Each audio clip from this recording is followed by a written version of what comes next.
वळूयात पुढच्या महत्त्वाच्या बातमीकडे। पुण्यातील आदिवासी विद्यार्थ्यांसह विविध मागण्यांसाठी सुरू असलेल्या आंदोलनाचा आजचा 14वा दिवस आहे।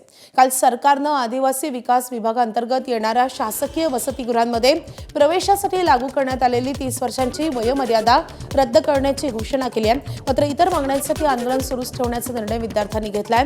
दरम्यान 4 विद्यार्थ्यांची तब्येत बिघडली आहे। जोपर्यंत पदभरती आणि इतर मागण्यांबाबत सरकार ठोस निर्णय घेत नाही तोपर्यंत राज्यभरातील आंदोलन मागे घेणार नाही अशी भूमिका आंदोलक विद्यार्थ्यांनी घेतली आहे। आदिवासी विद्यार्थ्यांच्या नेमक्या मागण्या काय आहेत आपण ग्राफिक्सद्वारे पाहूया। 2011च्या निर्णयानुसार सुधारित आदेश काढा। वसतिगृहांमधील अपमानास्पद चाचण्या बंद करा।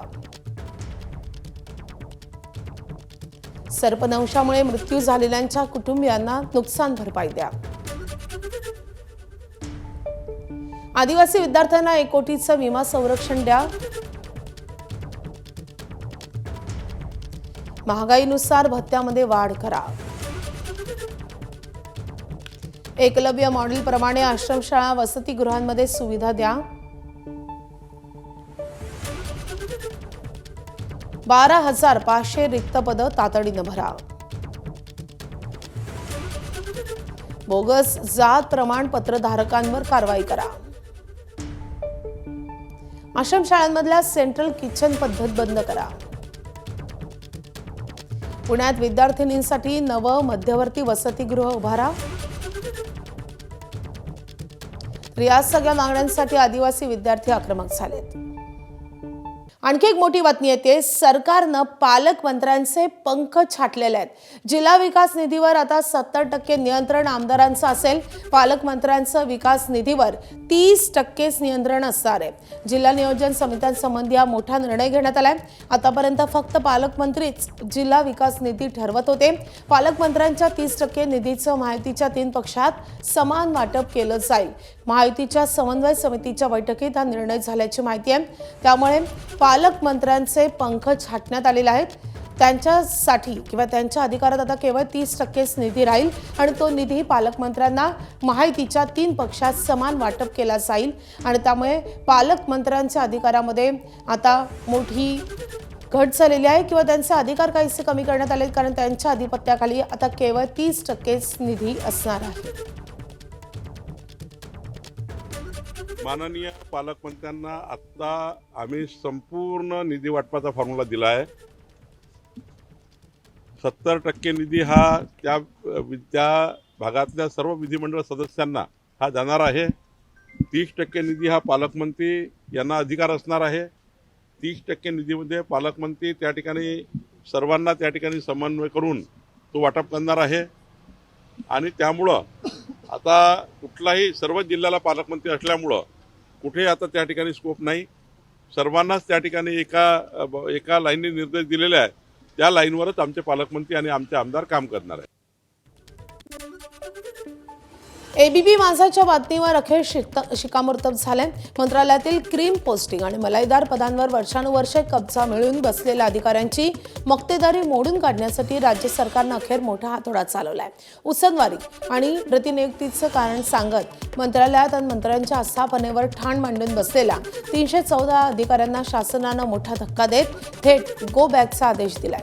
विहित प्रक्रिया न पाळता करण्यात आलेल्या या सर्व नियुक्त्या तत्काळ रद्द करून या अधिकाऱ्यांना त्यांच्या मूळ विभागात परत पाठवण्याची प्रक्रिया आता मुख्य सचिवांच्या शासन निर्णयानुसार अधिकृतपणे सुरू झाली आहे। संबंधित अधिकारी कर्मचाऱ्यांना त्यांच्या मूळ कार्यालयात परत पाठवण्याची कार्यवाही 10 सप्टेंबर 2024 पर्यंत पूर्ण करण्याचे सामान्य प्रशासन विभागाने निर्देश काढलेत। संबंधित कर्मचारी मूळ कार्यालयात हजर न झाल्यास त्यांचं वेतन बंद करण्याचे निर्देश देण्यात आलेत। अशा प्रकरणांचा अहवाल 20 सप्टेंबर पर्यंत मुख्य सचिव कार्यालयाला सादर करावा लागणार आहे। युवासेना प्रमुख आदित्य ठाकरे आज रायगड आणि रत्नागिरी जिल्ह्याच्या दौऱ्यावर आहेत।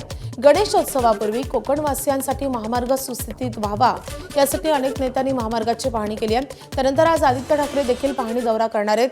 दौऱ्यादरम्यान ते मुंबई गोवा महामार्गाची पाहणी करतील। नागोठणे रस्ता त्यासोबतच माणगाव बायपासच्या कामाचा आदित्य ठाकरे आढावा घेतील आणि त्यानंतर आदित्य ठाकरे उद्योगमंत्री आणि पालकमंत्री उदय सामंत यांच्या रत्नागिरी जिल्ह्याचाही दौरा करतील। संध्याकाळी रत्नागिरीच्या लोटे एमआयडीसी मधल्या रस्त्यांची दुरवस्था आणि स्थानिक उद्योजकांच्या विविध समस्याही ते जाणून घेतील। भास्कर जाधव पक्षाच्या कामासाठी मुंबईत असल्यानं ते या दौऱ्यात नसतील. दरम्यान रत्नागिरी दौऱ्यानंतर आदित्य ठाकरेंची पत्रकार परिषदही होणार आहे. तर आदित्य ठाकरे यांचा कोकण दौरा का महत्त्वाचा आहे आपण ग्राफिक्सद्वारे पाहूयात. तर गणेशोत्सवाआधी आदित्य ठाकरेंकडून मुंबई गोवा रस्त्याची पाहणी केली जाणार आहे.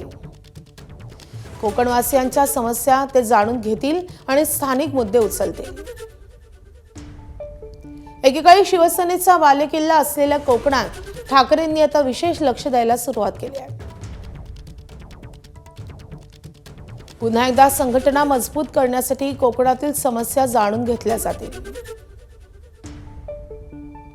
तर चाकण हिंजवडी नंतर आता थेट उद्योग मंत्र्यांच्या जिल्ह्यात आदित्य ठाकरेंचा दौरा होतोय. तर राज ठाकरेंनंतर आदित्य ठाकरे कोकण दौऱ्यावर जात आहेत.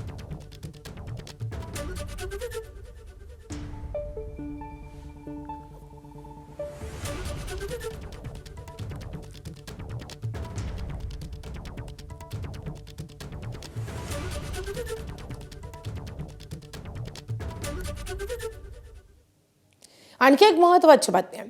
मुंबईमध्ये सत्ताधारी आमदार हे मुंबईचे प्रश्न विचारण्यात प्रचंड निष्क्रिय आहेत. सर्वाधिक प्रश्न विचारणारे टॉपचे 3 आमदार काँग्रेसचे, 4थ्या आणि 5व्या नंबरवर ठाकरे गटाचे आमदार आहेत. टॉप 5 आमदारात सत्ताधारी पक्षाचा एकही आमदार नाही आहे. प्रजा फाउंडेशनकडून 36 आमदारांचं प्रगती पुस्तक जाहीर झालंय. तळ्यातल्या 5 आमदारांमध्ये प्रकाश सुर्वे, अशोक पाटील आणि राम कदम यांचा समावेश आहे. तर मुंबईमध्ये नेमके कोणत्या पक्षाचे आमदार सरस ठरलेत आपण ग्राफिक्सद्वारे पाहूयात. तर प्रजा फाउंडेशनचा हा अहवाल आहे किंवा त्यांचं हे प्रगती पुस्तक समोर आलंय. त्यानुसार काँग्रेसचे अमीन पटेल, काँग्रेसचे असलम शेख, काँग्रेसच्या ज्योती गायकवाड, ठाकरेंच्या शिवसेनेचे सुनील प्रभू आणि ठाकरेंच्या शिवसेनेचे आमदार मनोज जामसुदकर हे 5 आमदार टॉप 5 मध्ये आहेत किंवा सरस ठरलेले आहेत.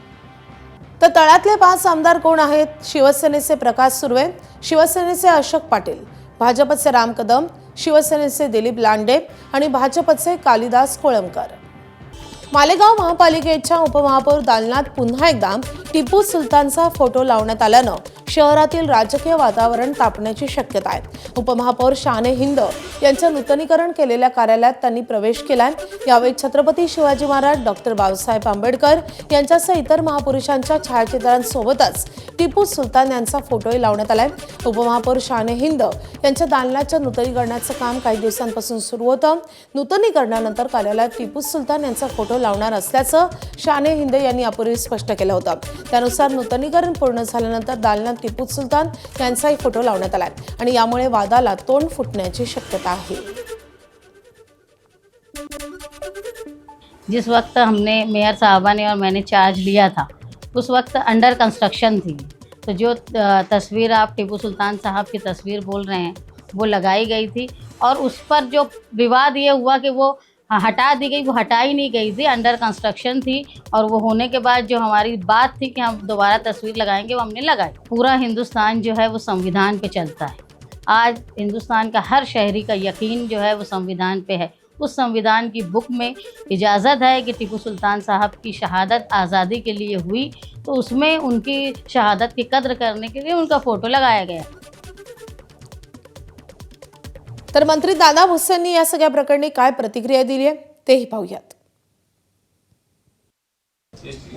मालेगावच्या उपमहापौर आहेत, त्यांच्या दालनामध्ये पुन्हा एकदा टिपू सुलतानचा फोटो लावलाय.